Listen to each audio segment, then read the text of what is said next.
at the Discipline of Christ retreat, Friday, July 23rd, 1971, at 8:30 p.m. in Santa Barbara. The recorder was not hooked up to the PA system, and as a result, there are a lot of external noises. It was his first speech of the retreat.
Whither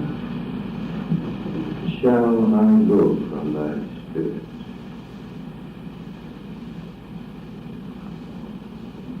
Or whither shall I flee from thy presence?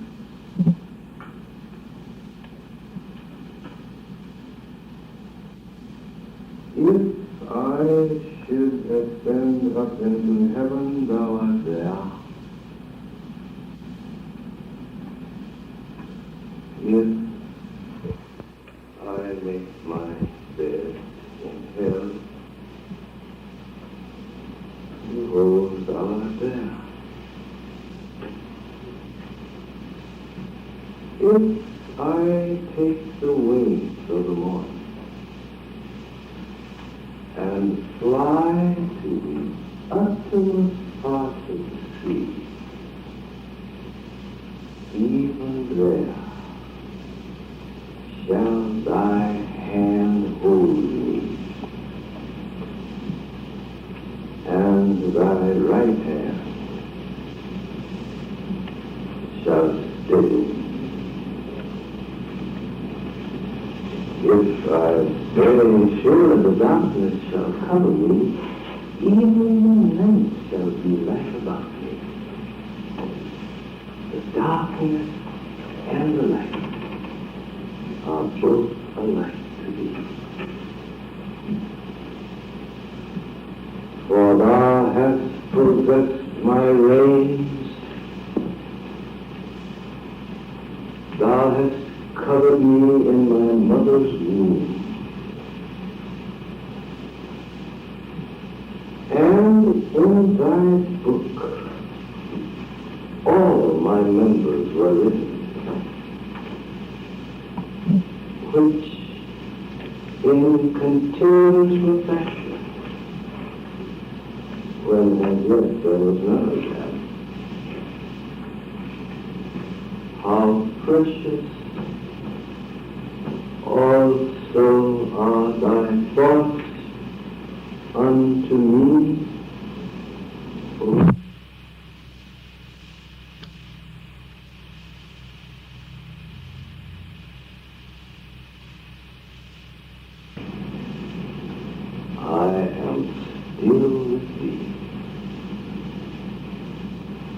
search me, O God, and know my heart. Try me, and know my thoughts, and see if there be any wicked way in me,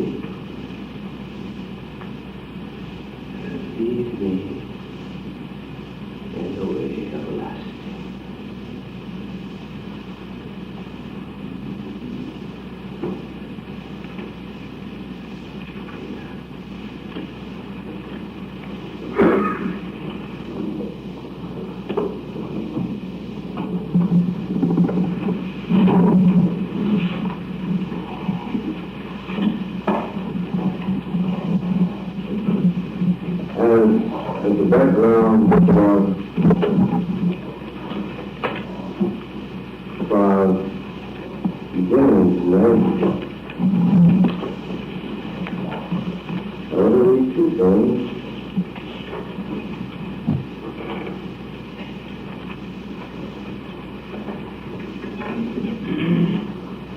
From the hand of God and the Roman Journal.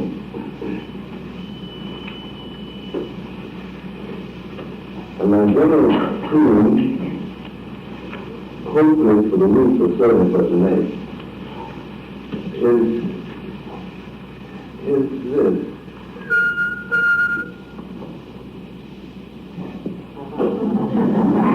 I was a feeling for the night.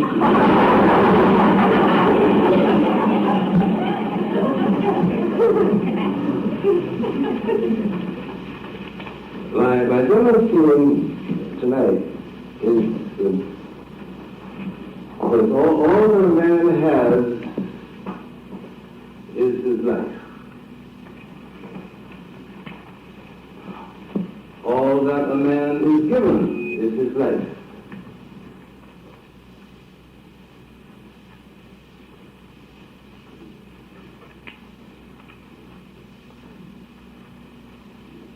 And the part of that I want to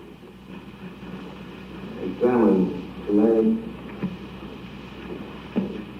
has to do with the general dynamics of the giving of that life.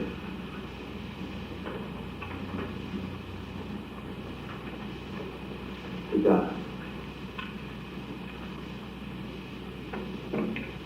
Being under no illusion, you shall gather to yourself the energies you love. As you go, the shapes, the lights, the shadows of the things you have preferred will come to you invariably, inevitably as bees to their hive.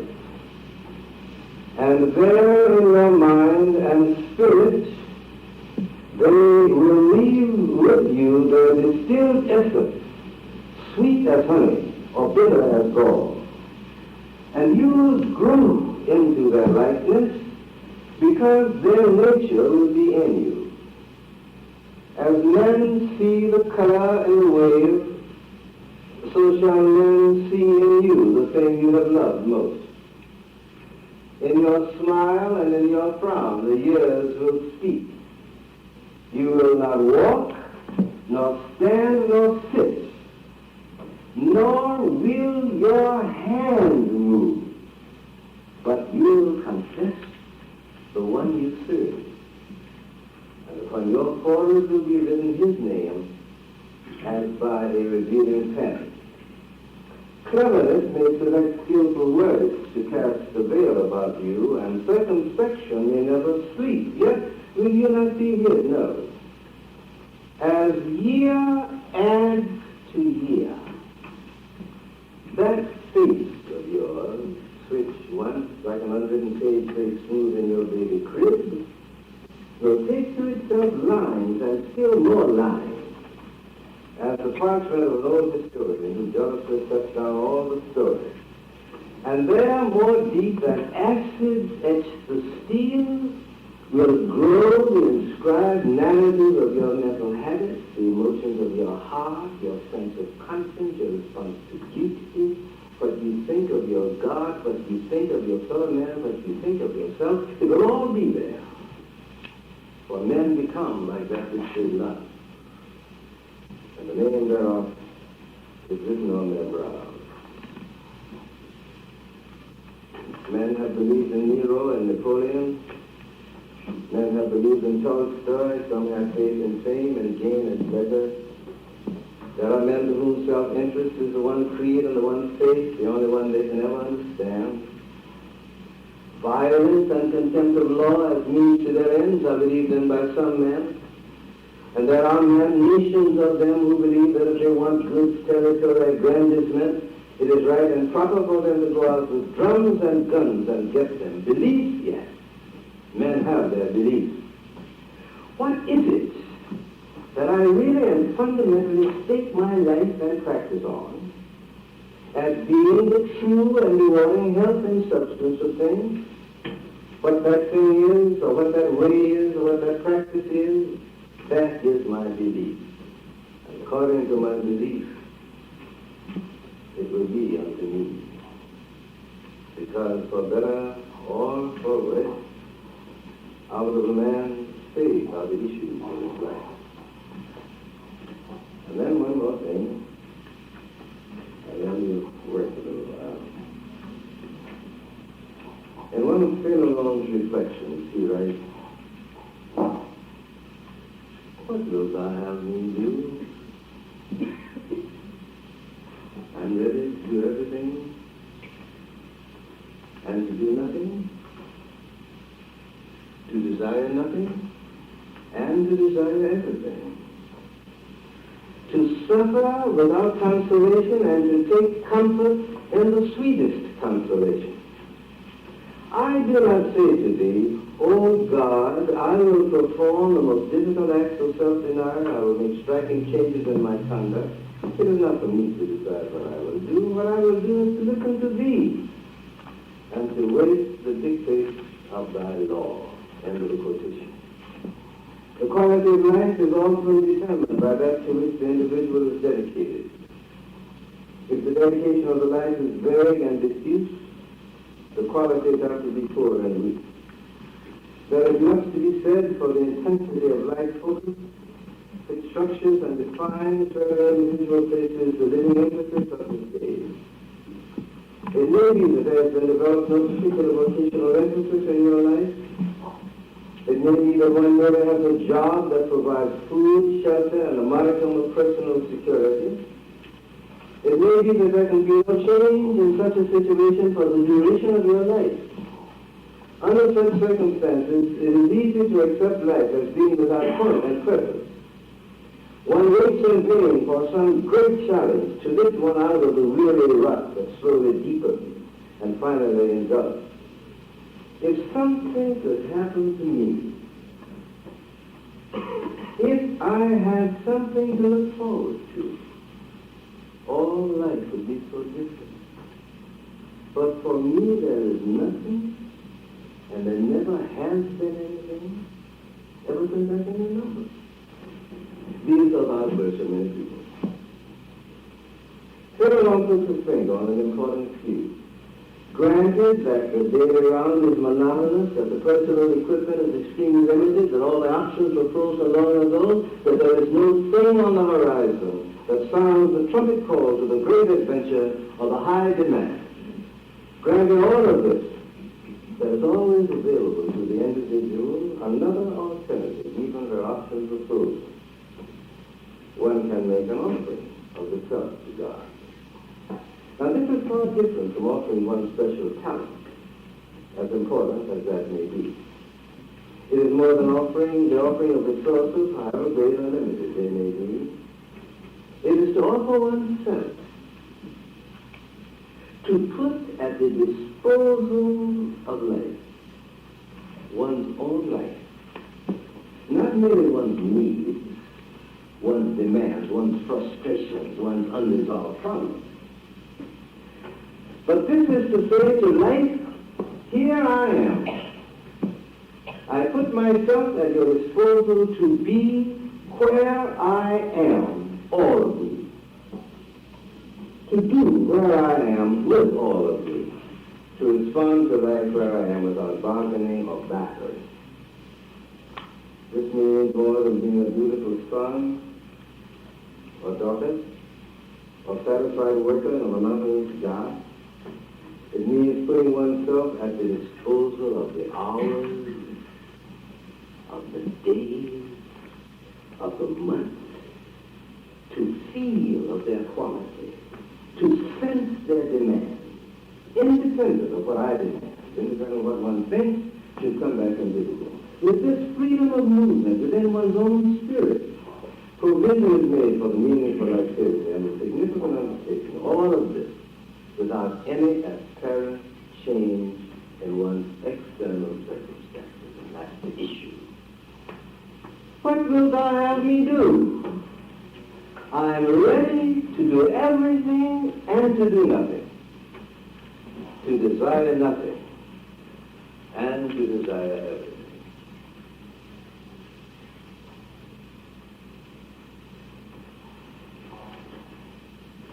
That's all I have to say. But I won't sit down.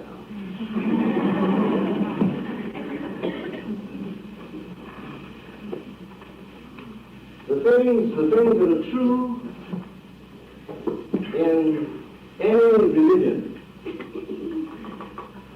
are to be found in that religion because the things are true. They're not true because they're found in the religion. The things that are true in any religion are to be found in that religion because the things are true. They're not true because they're found in the religion. It is not the context that determines the integrity of the content. And this means then that wherever I find them, they're true. So that around any turn, in any road, anywhere, under any circumstance, a man may come upon the burning bush and hear a voice say, take off your shoes. Because the place where you are now standing is a holy place. Therefore, I want to think with you about the dynamics of the commitment of the life. In terms, first, of the broad creative basis or ground of life itself.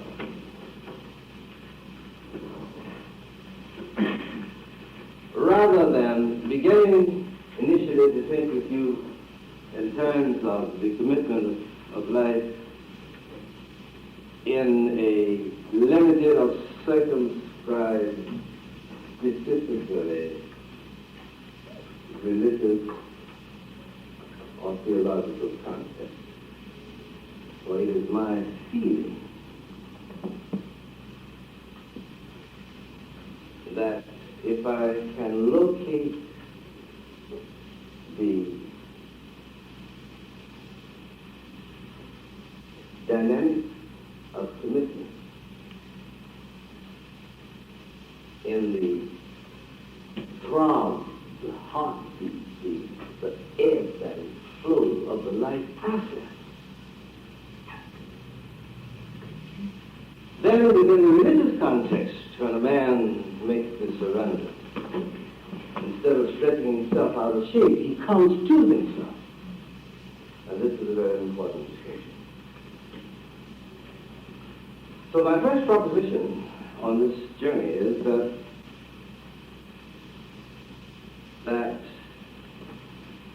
this is the kind of world, the kind of creative order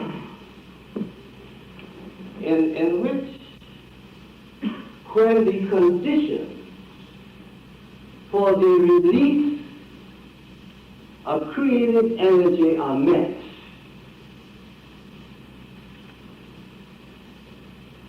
the energy is released apparently automatically. To put it in another way, when the conditions for growth are met, then growth seems to be the inner response that life makes as it says, yes. Now, any person who plants things, that when the ground is ready, when all the requirements for growth are met, proper everything, even when the moon is right, then, as the seed is planted, then deep in the dark chambers of life, there is a great stirring. And this stirring is independent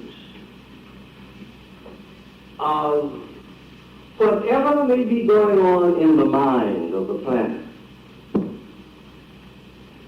So the master says, in describing this characteristic of the dynamics of life, that the earth is automatic. He says, the earth brings forth of itself. It is automatic. That wherever the conditions are met,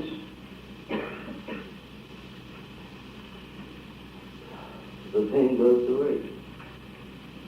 Now this creates many problems.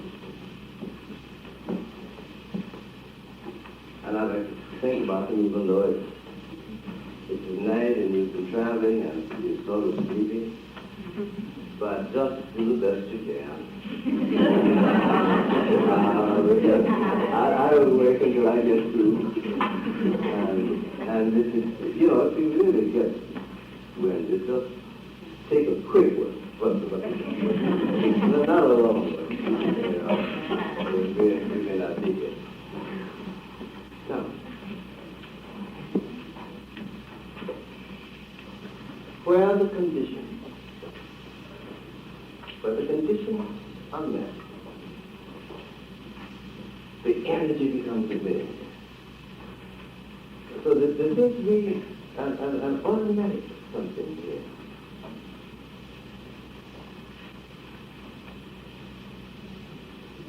And this insight has created many problems, and some of the difficulties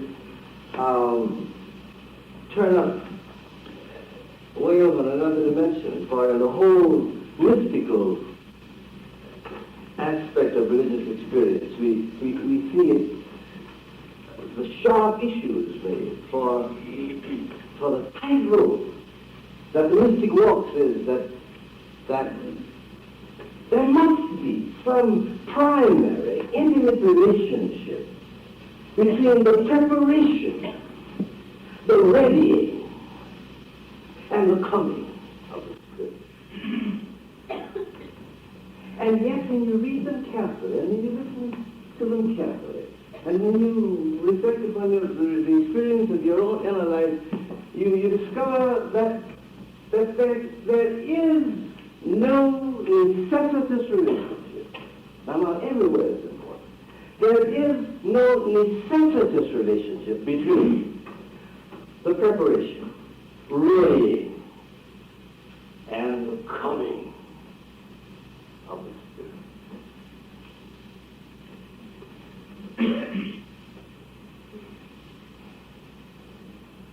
We'll repeat that.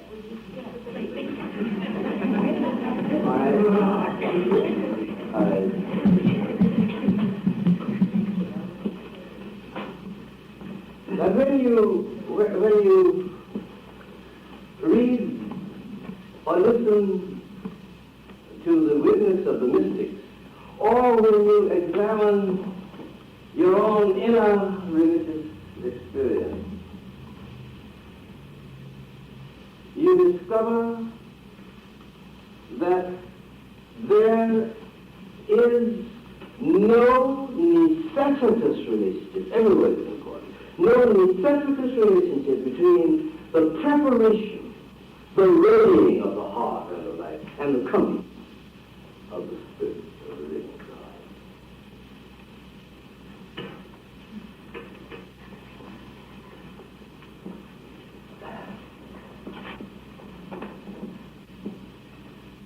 And yet, there's always something that keeps whispering that this just can't be the case.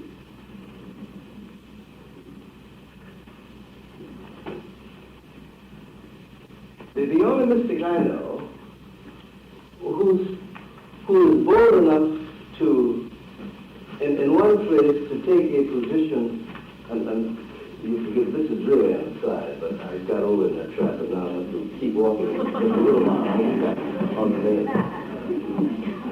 The other mystic with whom I'm familiar, who seems to be leaning in the other direction, here and there, Meister Eckhart seems to take a contrary position for, and in a couple of places at least that I remember, he says that if I empty myself of creatureliness which is the way I read it, then God fills me up. The Spirit of God fills me up. The Spirit of God abhors the vacuum that's in my soul. And yet, you see, if it be true that there is a binding relationship between my preparation and the coming, it snatches the initiative from the Spirit of the living God. And he is not waiting on the end of my string to jump when I put it.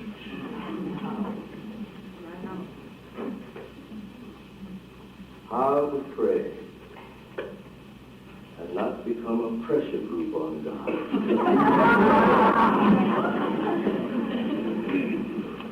Now to swing back into this.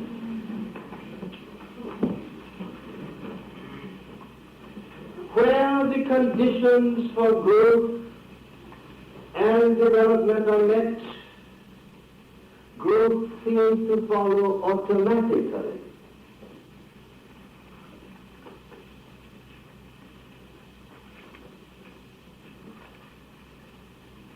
So that if we lift this up now out of that general category into the citadel of the mind and the spirit, it would seem to indicate that when a man is able to bring to bear all of his totality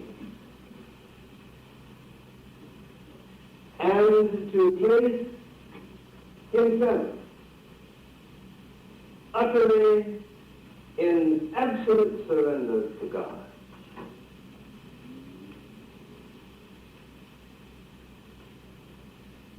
his life will be energized by God.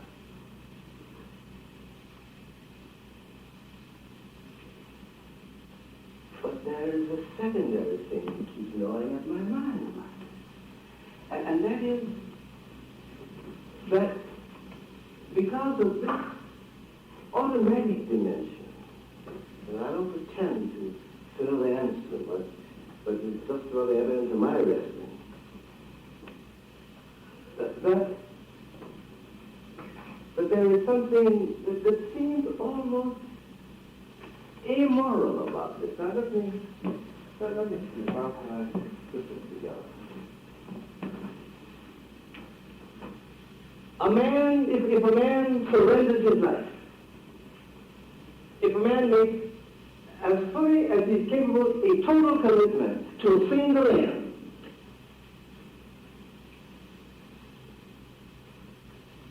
his life becomes energized. Now that's the principle.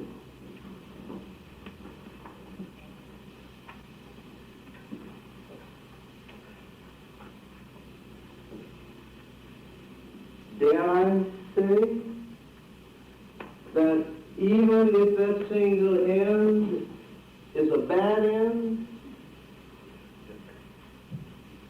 for it may be the same thing that causes strawberries to grow and then meet the conditions causes poison ivy to grow. And poison ivy.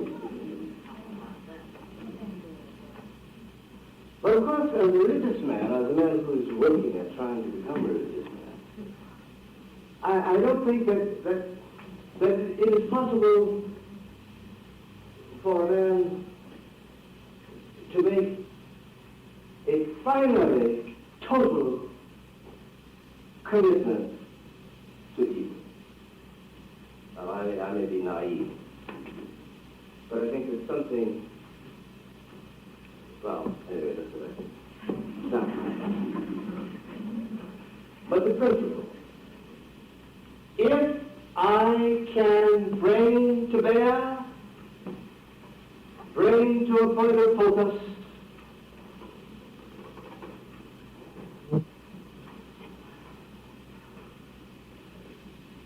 all of me.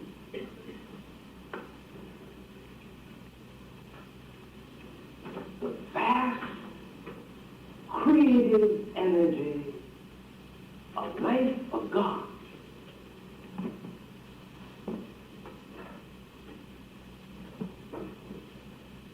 begins to move through me.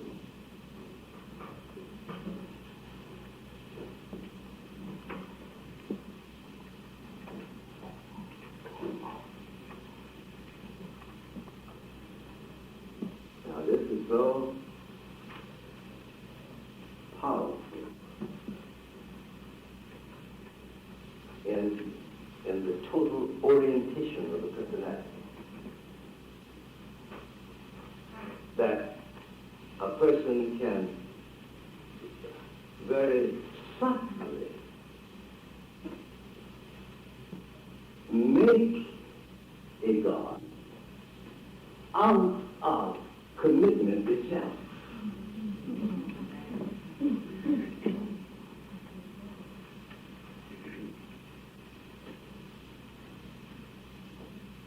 So utterly committed that one becomes ruthless, callous, insensitive, hard-hearted, unresponsive to all the overtones of gentleness that warm the spirit and make glad the heart. This means to make an idol out of commitment itself. And there shall be no other God before me.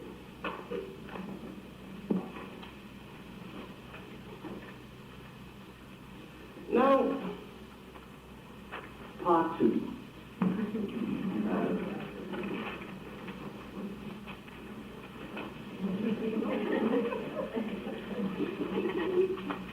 My wife is all right. My wife says, no, it's all right. It's 8 o'clock, down o'clock, what's that about? Time to stop now. We're not going this way. You're taking a great risk. Well, I'll open up part two. Now bear in mind where we are. First, that the things that are true in religion are to be found in religion because the things are true. They're not true because they're to be found in religion. So that I'm always on the hunt for the universal principle and see what it looks like when it turns up in mind in this context. And seeing it there, begin snipping it down to the place where it lives, where it's nourished. So that if commitment does not deal with the universal aspect of the meaning of life, then I do not think that it can make the claim on the human spirit. And where I live for that is, this is the sort of world in which, when the conditions for growth and development are met, then growth and development seem to follow in response automatically as an inner process.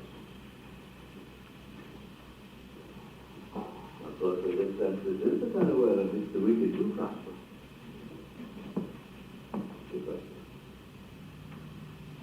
How long? That's another question.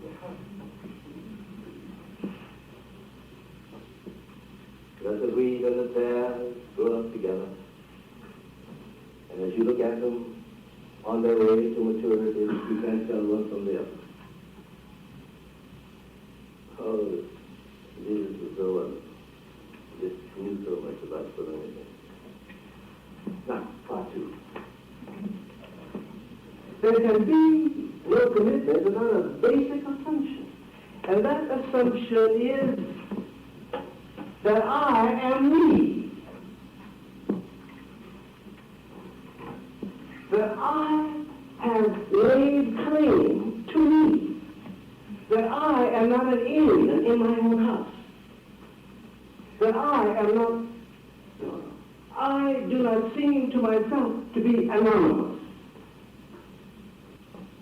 I must have a sense of self.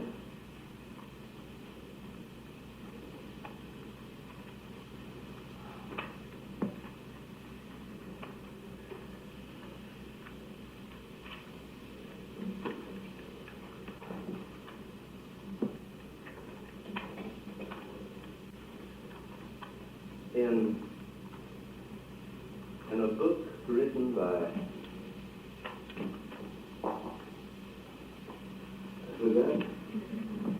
written by a psychiatrist in New York. He teaches at Columbia, at Teachers College, and the Union Theological Seminary.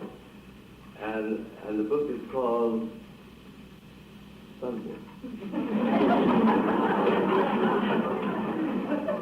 But he has this account. He says that a mother and a daughter went into a restaurant to get lunch. And the waitress came over and she said, what did you have? And the mother gave her order, and the daughter, who was older than the boy, gave her order, and then she turned to the boy and said, young man, what do you have? And before he could utter a word, his mother said, oh, I'll order for him. But the waitress evidently had a boy of her own. So she said, young man, what will you have? And the daughter said, well, I know what he wants, because if mother were not here and he and I were alone, I would order for him. But the waitress came right back, young man, what will you have? And he said, in a sort of muted utterance, a hamburger. And then, catching his mood, she whispered back to him, with mustard and pickles and ketchup and onions, the works. And then with a little song, echo, mustard, pickles, onions, and relish, the works. So she went back. She gave the mother's order and the daughter's order, and then with full voice she said, one hamburger, the works. And the little boy, in utter amazement, looked at his mother and he said, Mother, she thinks I'm real.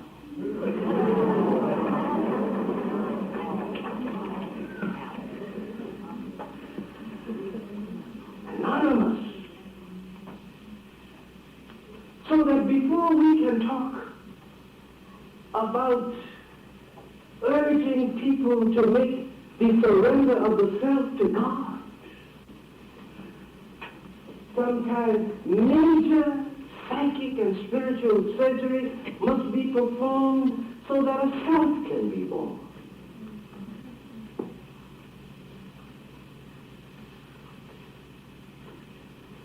There are marvelous passages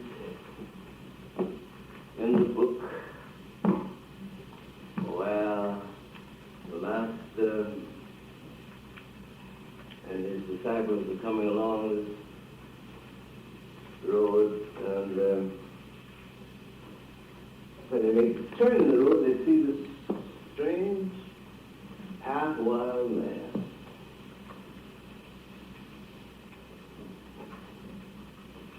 Crazed look in his eyes.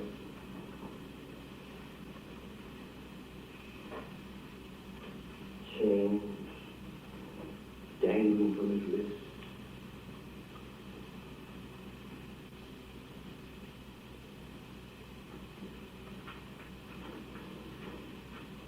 He was possessed, they said. And at times, when the moon was full, he would become so out of mind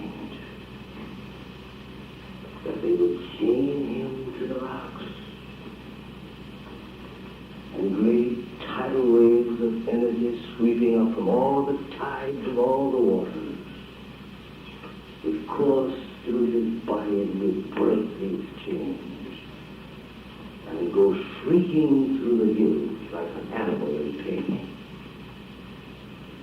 And when he met Jesus, Jesus looked at him and he said, "Thurman, what's your name?" Suddenly, his tilted mind righted itself just a split second.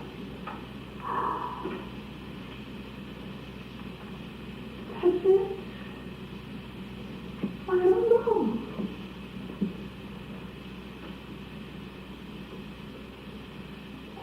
There are many of me, and they are rioting in my streets. I don't know which one is I.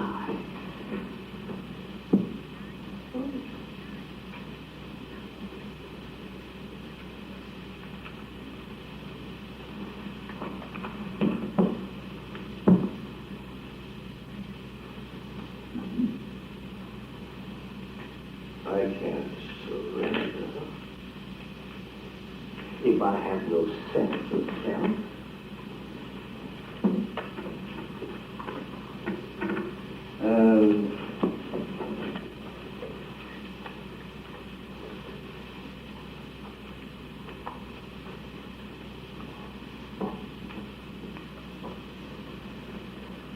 One of the basic elements in sense of self is I must claim my own body as mine, as my tabernacle. I must experience my body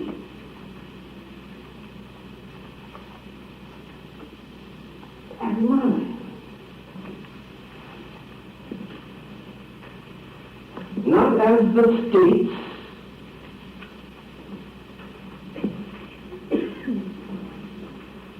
not as my job's, my body.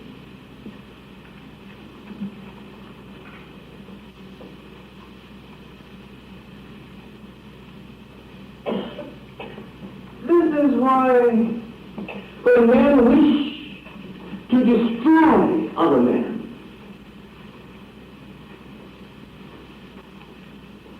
when they wish to reduce their minds and their spirits to a whited ash, one of the ancient iniquitous insights is to put so much agonizing pressure on the body that a man will withdraw himself from his own body in order to bargain for a few more hours of life. And if by torture, by brutality, by violence, I can make you an alien in your own house, then I can destroy you.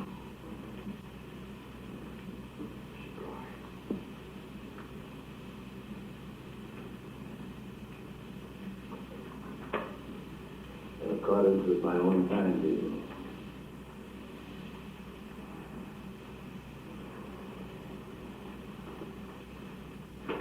And this is not true for this, but I've heard it.